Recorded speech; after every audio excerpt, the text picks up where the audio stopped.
Well, State Attorney General Kamala Harris is going to court to avoid dealing with a very controversial ballot initiative. To explain why is political analyst Melissa Griffin Caen. Good morning. Good morning, Frank and Michelle. Morning. So State Attorney General Kamala Harris basically took a dramatic step last week to avoid dealing with a controversial ballot initiative. She has said that she's going to try and block the Sodomite Suppression Act out of her office. The act is a proposed ballot measure by a man named Matthew McLaughlin, and here's what it says.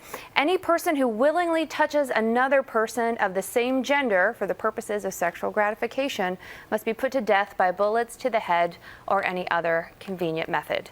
Now, that is not the entire proposal, but it is enough. To be clear, this is never going to happen. Mr. McLaughlin needs to collect 365,000 valid signatures just to get on the ballot. He will obviously not get those signatures. In fact, one gay rights group is threatening to make public the names of anyone who actually signs it.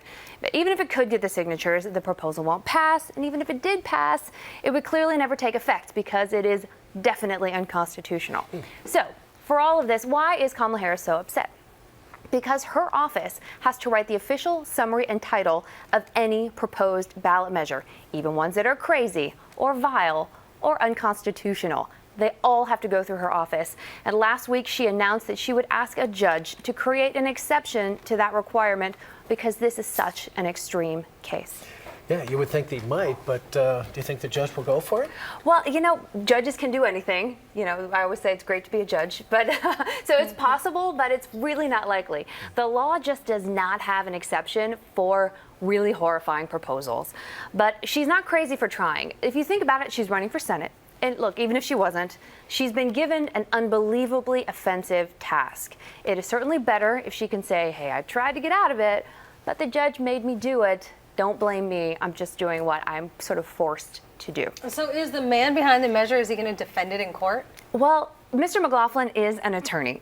And I am not the only lawyer in the state of California who is scratching their head going, how did this man pass the bar? It's very difficult.